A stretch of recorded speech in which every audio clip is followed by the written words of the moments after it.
Hola programadores, hoy vamos a aumentar un poquito más el grado de complejidad avanzándonos en los materiales de postproceso.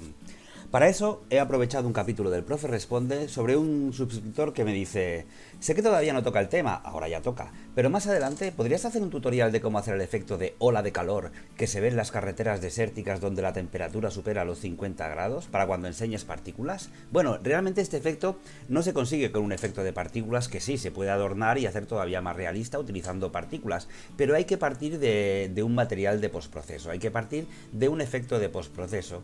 Y viene al caso en el capítulo o en la serie de capítulos sobre Unreal desde cero, porque ya acabamos de dar materiales, con lo cual podemos entrar dentro de los materiales de postproceso. Bueno, pues para hacer el efecto que queremos hacer es importante pensar que estamos aplicando este efecto sobre toda la escena, o sea, no sobre un objeto concreto o sobre un material concreto, sino que lo vamos a aplicar sobre toda la escena, y además que este efecto va a variar en función de la profundidad sobre el que lo estemos aplicando. O sea, este efecto no se aplicará en los objetos cercanos y se aplicará en los objetos lejanos. No obstante, estos objetos lejanos, si nos acercamos, pasan a ser cercanos y los cercanos pasan a ser lejanos, con lo cual tiene que cambiar el modo de aplicarse el efecto. Entonces, para aplicar o para hacer un efecto sobre toda la escena, una vez la escena se ha renderizado, se ha dibujado y está lista para ponerse en la memoria de vídeo, el frame, o para verse por pantalla, lo que se hace es un efecto de postproceso, que es precisamente el nombre postproceso. Es un efecto que se aplica sobre toda la escena una vez se han calculado las luces, se han dibujado los polígonos, los materiales, etcétera, y ese frame, ese dibujo, está listo para ponerse ya en memoria de pantalla. Ese efecto de postproceso Unreal tiene dos formas de realizarlo. La primera es utilizando únicamente un volumen de postproceso que está en Visual Effects. Aquí vemos que nos pone Post Process Volume. Lo arrastramos y lo ponemos sobre la escena y aquí tenemos un volumen de postproceso. ¿Qué nos hace un volumen de postproceso? Pues nos hace que una vez que el player esté dentro de este volumen, se apliquen los efectos que nosotros hayamos parametrizado sobre este volumen de postproceso. Los volúmenes de postproceso tienen varios efectos y lo podemos hacer tan grande como queramos. Vamos a hacerlo un poquito grande, el volumen de postproceso, para no fallar cuando intentemos estar dentro. Vale. Entonces, es importante saber también que el efecto de postproceso no se va a aplicar sobre los objetos únicamente que estén dentro de este volumen, sino que se va a aplicar cuando nosotros estemos dentro de este volumen, y se aplicará a todos los objetos que veamos estén o no dentro del volumen. Por lo tanto, el volumen de postproceso sirve para limitar el momento en el cual se va a aplicar este efecto de postproceso. ¿Y cuántos efectos permite parametrizando Unreal sin necesidad de programar? Bueno, pues un montón. Aquí con el volumen de postproceso seleccionado, me voy aquí al Worldliner, lo selecciono y aquí tengo un montón de parámetros que yo puedo variar para aplicarles estos efectos de postproceso. Por ejemplo, podría querer, pues no sé, que se aplicase efecto de las lentes, los efectos de lens flares. El efecto de lens flares son esos dibujos que aparecen en la cámara cuando miramos a los rayos al sol, por ejemplo. Voy a activarlo, el efecto de lens flares, voy a aumentarle un poquito la intensidad y vemos que si estamos dentro del volumen de postproceso tenemos las lens flares, vemos el efecto.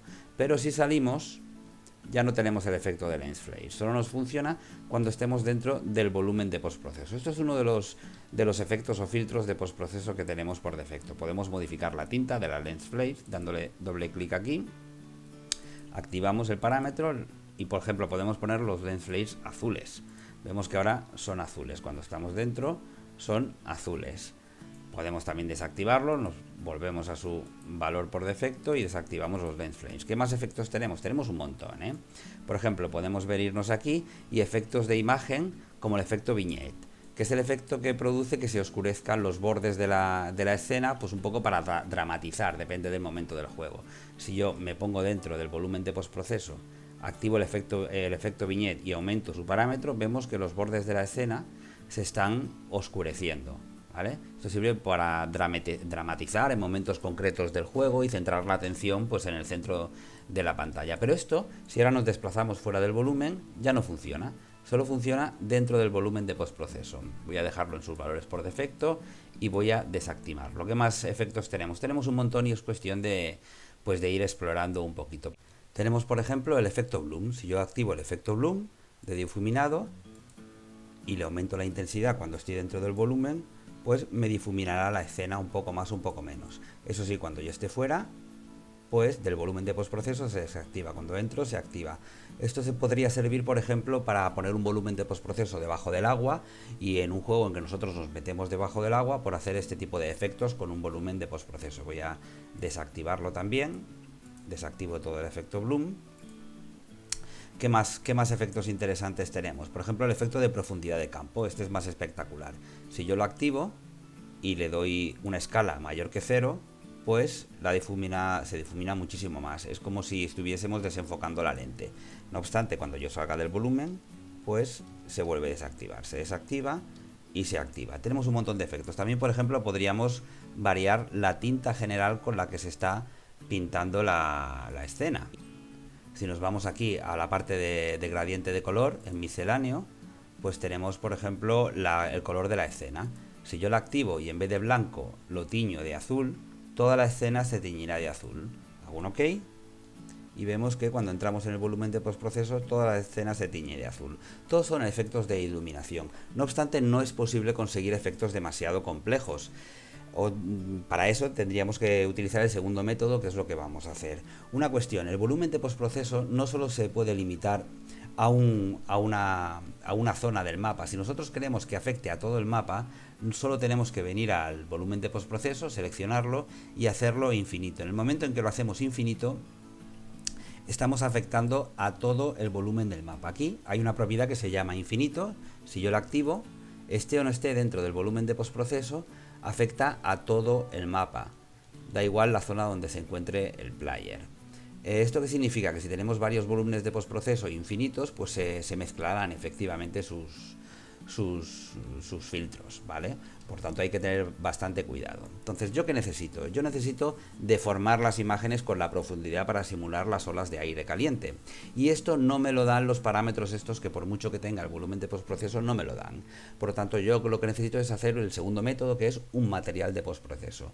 A los volúmenes de postproceso, si no nos sirven todos estos parámetros, se le pueden aplicar materiales de postproceso hechos, personalizados por nosotros mismos, de forma que hagan el efecto que nosotros queramos. Y esto se consigue haciendo un material normal, diciéndole que es del ámbito de postproceso, y tratando toda la escena como si fuera una textura que nosotros queremos deformar o modificar. Y entonces se selecciona el volumen de postproceso donde queremos aplicar este material y se le dice que utilice este material aquí en Postprocess Material. Vamos a hacerlo poquito a poco. Yo lo que voy a hacer es borrar este volumen de postproceso. Borro el volumen de postproceso y voy a añadir otro, digamos, virgen, sin tocar.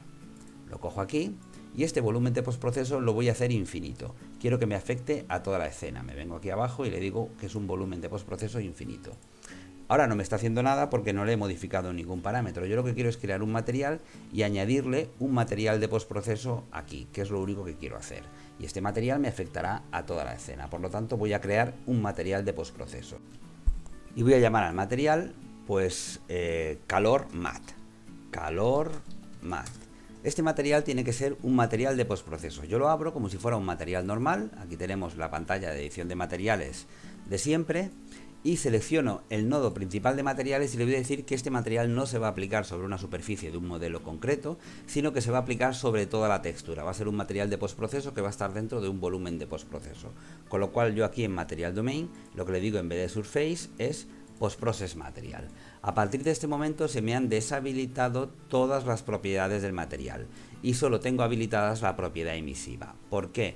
Porque el color que yo le diga aquí será el color definitivo en pantalla. No me va a aplicar ningún efecto de luz ni metálico, ni especular, ni absolutamente nada, porque es un material que se aplica después de procesar precisamente todas las luces. Con lo cual yo estoy tratando con colores finales del píxel de pantalla, y lo que yo le modifique en posición o color será también el color final del píxel de pantalla. No me va a hacer ninguna modificación, y esto lo escenifica él, Unreal, pues diciendo lo que es la propiedad emisiva del color. Básicamente es un color que yo sé que no se va a modificar después.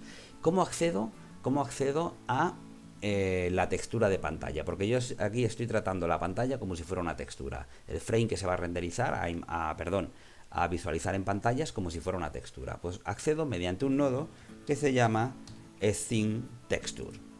A partir de aquí, si yo simplemente lo pongo en pantalla, ya hemos visto que nos ha aparecido algo aquí.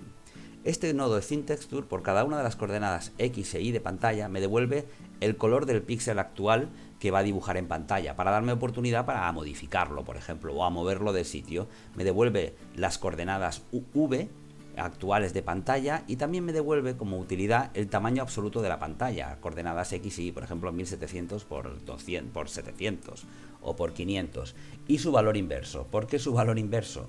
Porque si por ejemplo la resolución de pantalla X es 1700, el inverso es 1 partido por 1700 y representa el 0,00 algo que yo tengo que avanzar para irme al siguiente píxel, ¿vale? De la textura.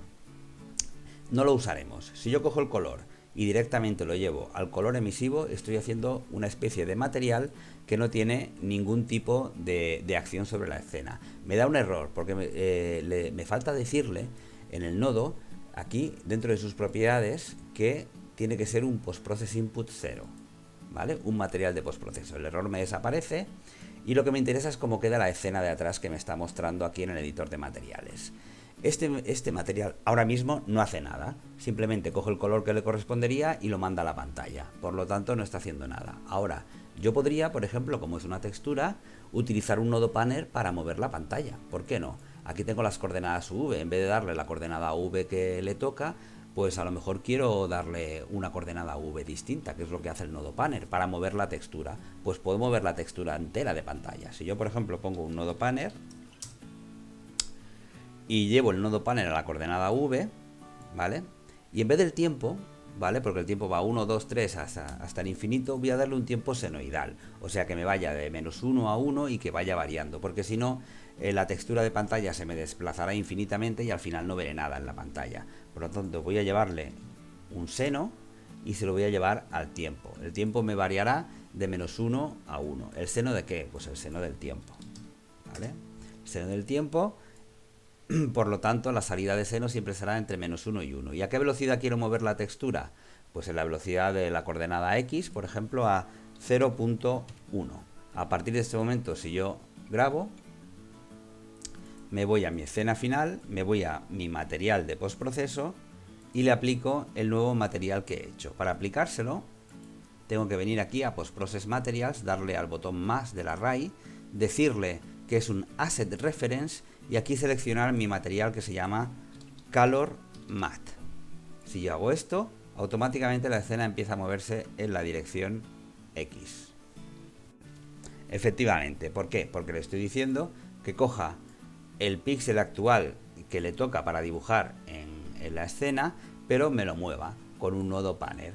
Y el tiempo que le estoy dando no es un tiempo lineal, sino es un tiempo senoidal. Me lo está moviendo en la dirección X. Yo podría hacer que me lo moviese también en la dirección Y. Por ejemplo, voy a copiar esto, voy a pegarlo aquí para no perder el anterior, y este panner lo que voy a hacer es, en vez de ser la coordenada X, es la coordenada Y. Pongo un 0 aquí, pongo un 0.1 aquí, y llevo esto a U en vez del anterior. Ahora me lo moverá la escena hacia arriba y hacia abajo. Y me la mueve mientras estoy jugando. Mientras estoy en el juego, me está moviendo la escena hacia arriba y hacia abajo. Vemos que cuando la escena se mueve hacia arriba, en esta zona de aquí, pues no aparece nada, porque la textura se ha acabado de la escena, la textura es limitada. Vale, yo vuelvo a mi material y yo lo que quiero es conseguir una combinación del movimiento hacia arriba y el movimiento lateral. Además, quiero que este movimiento sea senoidal, o sea, que no se desplace toda la escena, sino que se desplace en función, en este caso se desplaza hacia arriba y hacia abajo, quiero que se desplace en función de la coordenada X, o sea, como una especie de seno, con lo cual no se desplazará toda la escena en bloque, sino este punto de aquí será más que este punto de aquí, que será más que este punto de aquí, que luego volverá a ser menos, como si fuera una onda senoidal. Por lo tanto, en este caso de aquí, lo que tengo que hacer es que el desplazamiento en la dirección Y no sea constante, sino que me dependa de la coordenada X. Vamos a hacerlo para verlo, ¿eh? Entonces, ¿cómo sé cuál es la coordenada X actual? Pues con el nodo Texture Coordinate. Este nodo me devuelve un vector en 2 dimensiones con las coordenadas U y V. Yo puedo hacer aquí un break y tengo acceso a las coordenadas U y V o X e Y, como queramos hacerlo.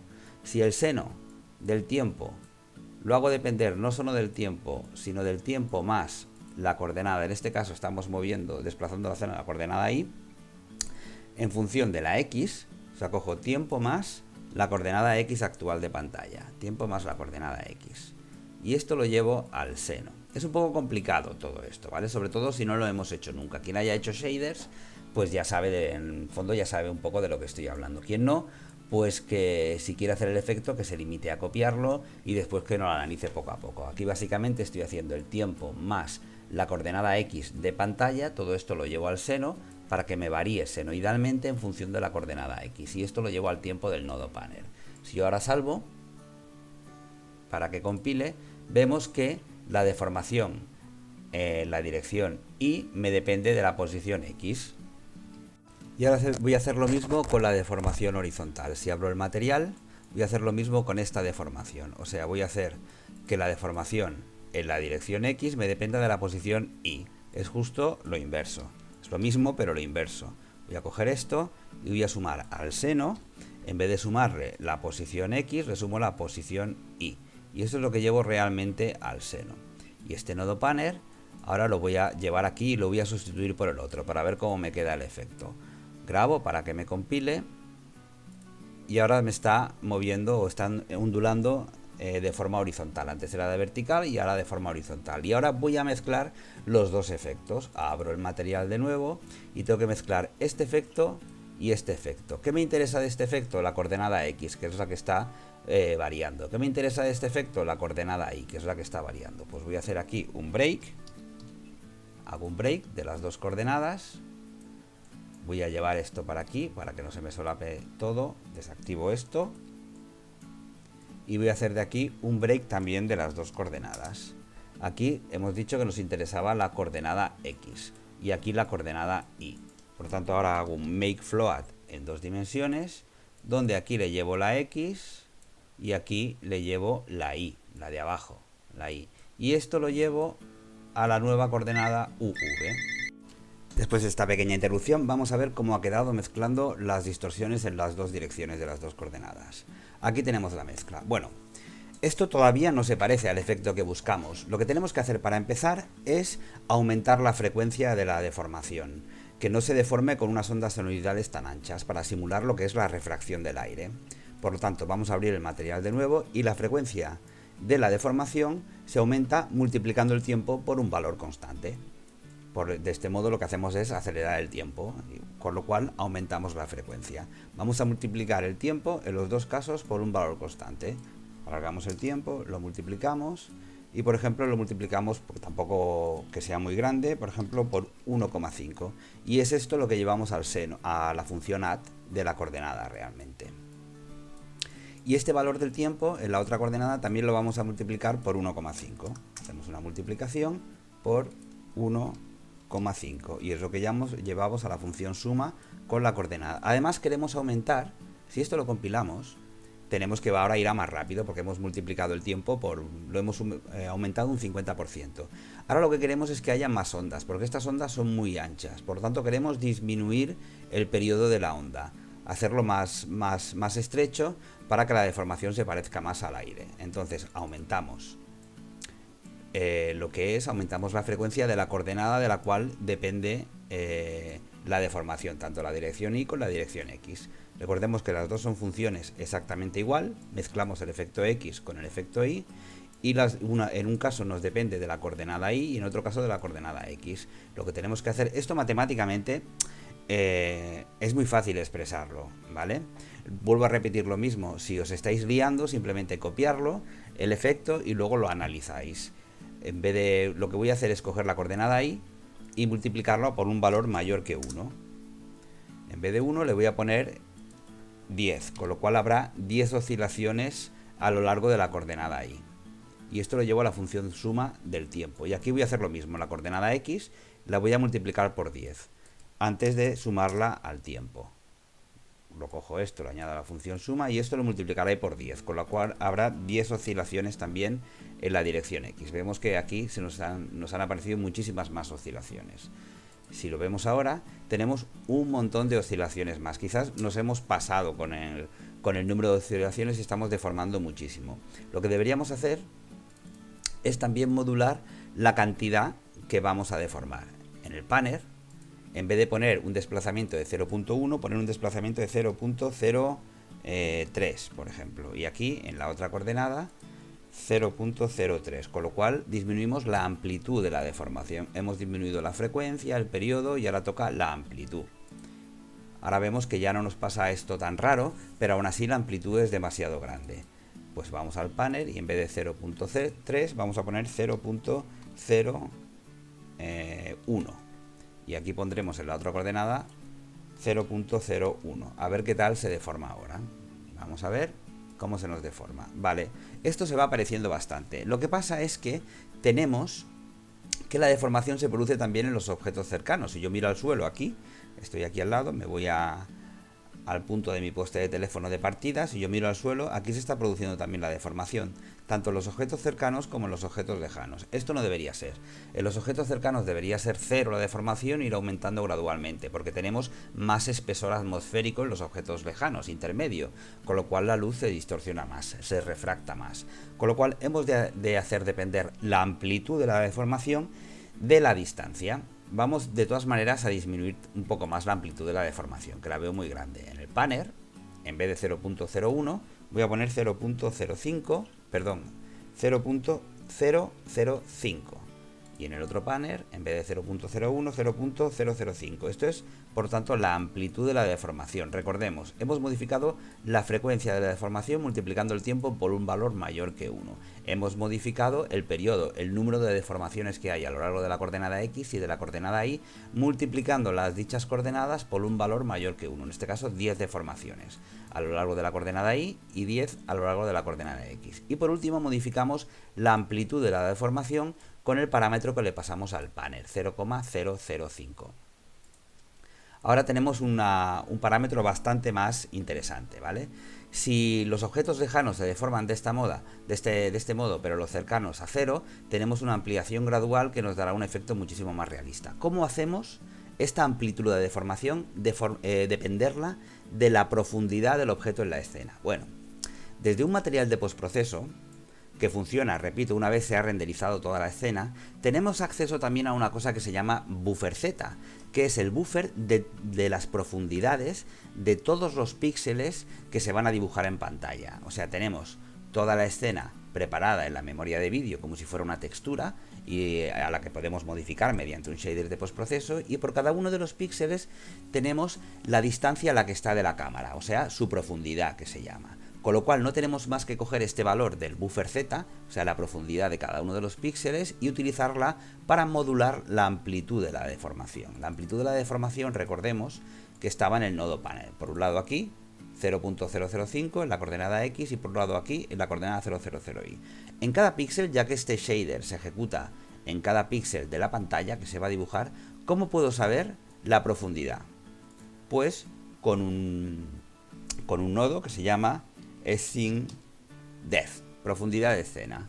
Aquí lo que puedo saber es la profundidad, es un número en coma flotante de una sola dimensión que me dice la distancia a la cual está este píxel de la escena.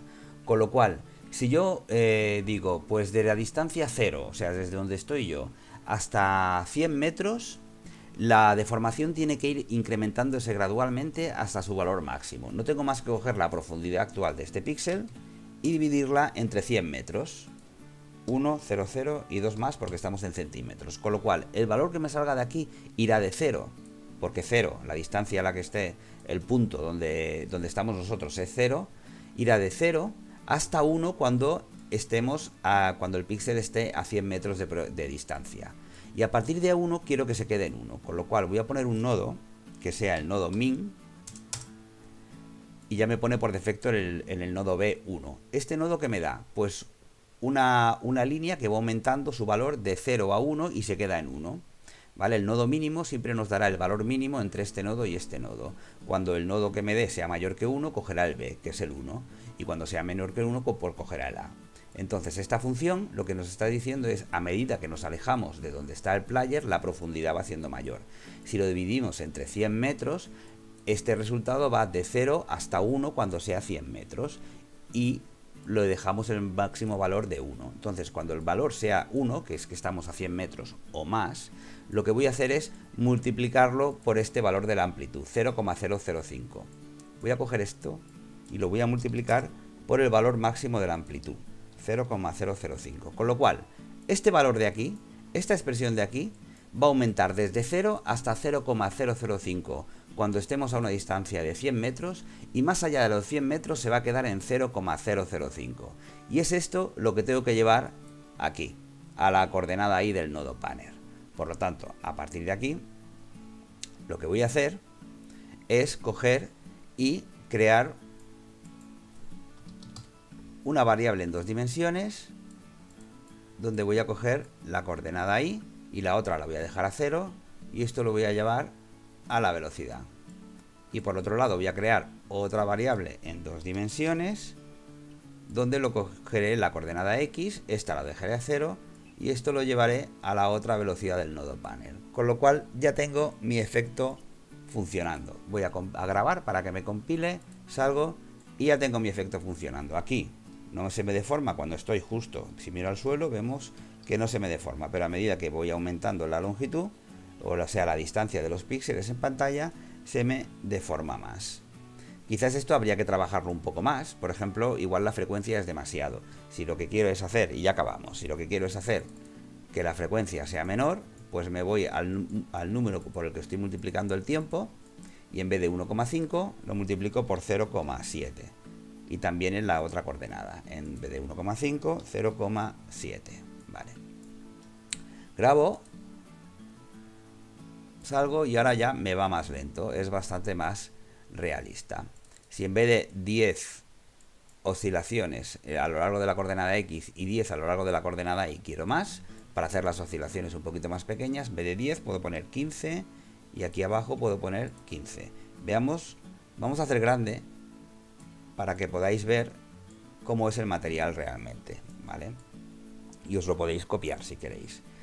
Vemos que el tratamiento para una coordenada y para otra es exactamente el mismo, cambiando la X por la Y. Y esto es el tratamiento de la distancia, que afecta a las dos coordenadas. Vamos a hacerlo un poquito más grande, para una coordenada,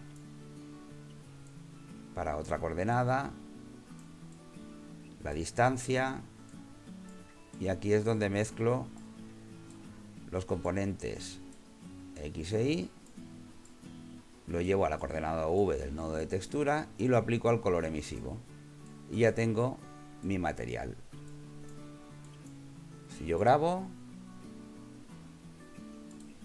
listo, ya tengo mi efecto del calor atmosférico en el desierto de Oklahoma, yo qué sé. Pues muchas gracias, espero que os haya gustado. Siento que haya sido un poquito más complejo, pero hay veces que no queda más remedio para hacer los efectos que buscamos. Hasta luego.